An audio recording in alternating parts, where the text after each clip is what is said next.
Mutual fund में invest करने वाले लोगों के लिए ये बहुत ही इंपॉर्टेंट न्यूज है। इसमें ये लिखा है कि 88% large cap mutual fund index fund को बीट ही नहीं कर पाए।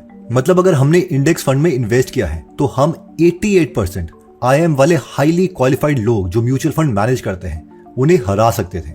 2023 में भी सेम हाल था। हर 4 में से 3 म्यूचुअल फंड इंडेक्स फंड को बीट नहीं कर पाए। इंडिया तो छोड़िए, अमेरिका में भी एग्जैक्टली यही हाल है। और हमें वॉरेन बफेट सर की शर्त के बारे में तो पता ही है कि उन्होंने कहा था कि नेक्स्ट 10 साल में अगर कोई भी दूसरी पार्टी का म्यूचुअल फंड इंडेक्स फंड को बीट करता है तो मैं उन्हें 8 करोड़ रुपए दूंगा।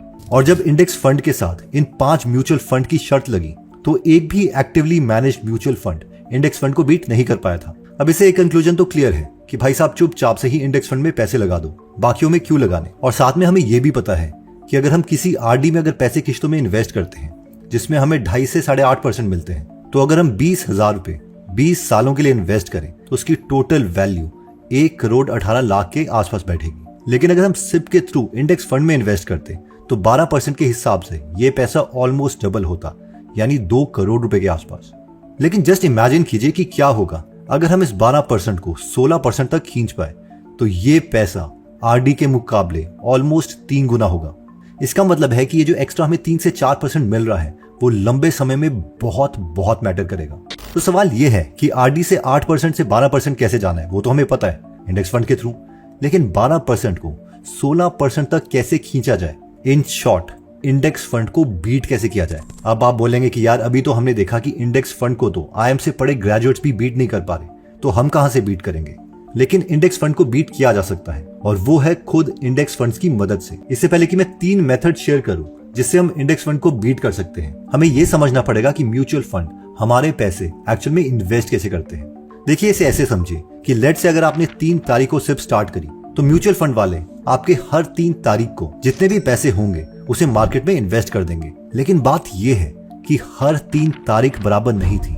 3 अप्रैल 2020 में कुछ एक्स्ट्रा हो रहा था, यानी इस टाइम मार्केट डाउन थी। तो अगर हमने इस टाइम पर पैसे इन्वेस्ट कर दिए होते तो उसकी वैल्यू आगे चल के बहुत होती। तो इस टाइम पर अगर हमने 20,000 की जगह 80,000 रुपए एक्स्ट्रा डाल दिए होते, यानी 1 लाख रुपए डाल दिए होते, तो आपका जो रिटर्न है वो बहुत ज्यादा इंक्रीज हुआ होता। पर सवाल ये है कि मार्केट की वैल्यू कम है या नहीं, उसका पता कैसे किया जाए।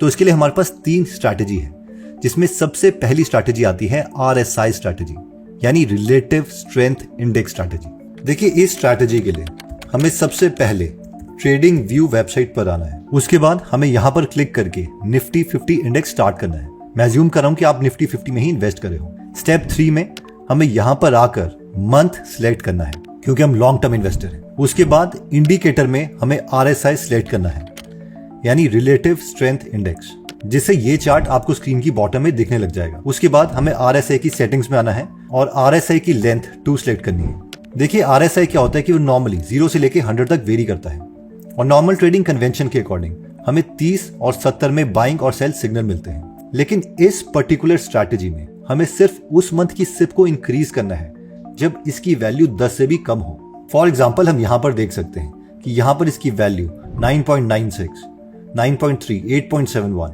यहाँ तक चली गई थी। यानी इस वक्त पर जो हमारे महीने की SIP है उसका अमाउंट हम इंक्रीज कर सकते थे।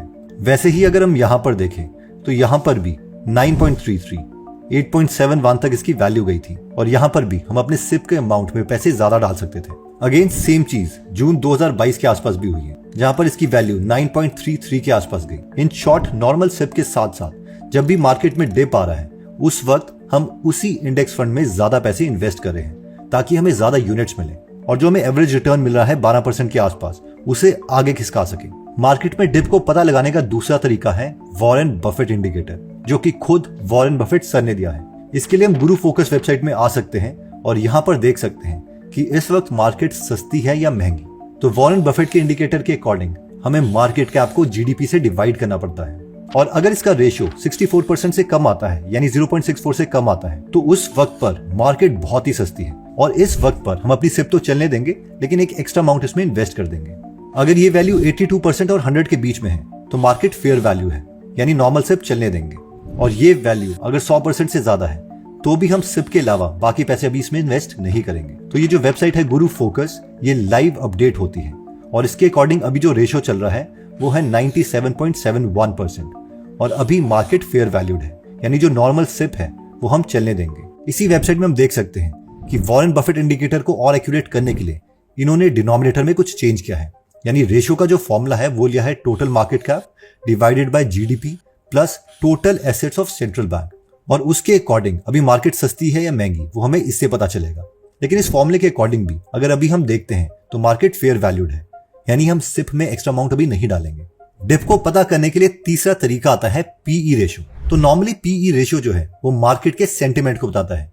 अगर पीई रेशियो की वैल्यू ज्यादा है इसका मतलब है कि मार्केट बहुत ही खुश है, यानी एक्चुअल में जो शेयर की वैल्यू होनी चाहिए उसके वो उससे ज्यादा पैसे देने को तैयार है। और अगर निफ्टी 50 की पीई की वैल्यू कम है तो इसका मतलब है कि मार्केट थोड़ी डरी है और वो अच्छी चीज को भी सस्ते दाम में बेच रही है, और इसी वक्त पर हम अपने सिप के साथ थोड़े एक्स्ट्रा पैसे डाल सकते हैं। प्राइम इन्वेस्टर वेबसाइट के अकॉर्डिंग अगर पीई की वैल्यू 14.6 से 21.8 के बीच में आती है तो मार्केट थोड़ी सस्ती है और इस टाइम पर थोड़ा इन्वेस्ट किया जा सकता है।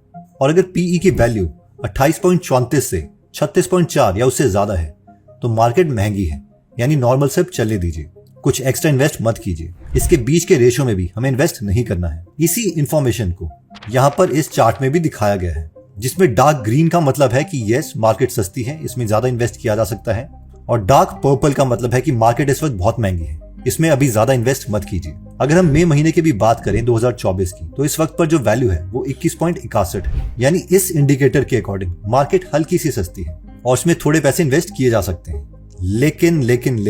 लेकिन ऑब्वियसली हमें ये डाउट हो रहा होगा कि हमने 3 इंडिकेटर्स देखे। पीई इंडिकेटर के अकॉर्डिंग मार्केट हल्की सी सस्ती है, बफेट इंडिकेटर के अकॉर्डिंग फेयर वैल्यूड है, और आरएसआई इंडिकेटर के अकॉर्डिंग इसकी वैल्यू 54.42 है, यानी यहां पर भी हमें बाइंग सिग्नल नहीं मिला है। तो अब कंफ्यूजन आती है कि ये तीनों इंडिकेटर अगर हमें अलग अलग सिग्नल दे रहे हैं तो क्या ये डिप है कि नहीं और इसमें इन्वेस्ट करना चाहिए कि नहीं। तो देखिए इसे ऐसे समझिए, इन्वेस्टमेंट वर्ल्ड में जो इन्फॉर्मेशन है वो एक स्पेक्ट्रम की तरह है। एक वैल्यू के बाद हमें एग्जैक्टली पता होता है कि यहाँ पर तो हमें नहीं खरीदना है, और कई बार ऐसी सिचुएशन होती है जहाँ पर हमें एग्जैक्टली पता होता है कि हाँ ये तो खरीदना ही है, जैसे कि 2008 में हुआ था, कोरोना के टाइम में हुआ था, एक्सेट्रा। लेकिन बीच में जो इन्फॉर्मेशन है वो ब्लरी है, यानी डेटा जो है वो इनसफिशिएंट है, और इस वक्त पर हम इसे नो ही कंसिडर करें तो बेटर रहेगा। ऑल्दो अगर 3 में से 2 इंडिकेटर हमें बोल रहे होते कि मार्केट थोड़ी सस्ती है और हमारे पास एक्स्ट्रा पैसे भी पड़े होते तो शायद हम इसमें इन्वेस्ट कर सकते थे। इस चीज को हम ऐसे भी समझ सकते हैं कि एक घर की कीमत लेट से 1 करोड़ रुपए है और हमारी पेइंग कैपेसिटी 80 लाख रुपए है, तो हो सकता है किसी वक्त पर वो लैंडलॉर्ड उस 1 करोड़ के घर को 90 लाख रुपए में दे रहा हो। अब हमें पता है कि उसने हल्का सा सस्ता किया है, तो इस वक्त पर हम डिसीजन ले भी सकते हैं या नहीं भी ले सकते। बट सबसे बेस्ट यही रहता है कि जब डेटा एग्जैक्टली क्लियर हो उसे ही फॉलो करें। अब लास्ट सवाल ये आता है कि यार ये बार बार ये मार्केट को देखेगा कौन, या बेस्ट तरीका क्या है मार्केट को देखने का, या फिर नॉर्मल मोबाइल के फोन में हर हफ्ते एक टाइम फिक्स कर सकते हैं जिस वक्त पर हम इन तीनों इंडिकेटर की वैल्यूज देखेंगे।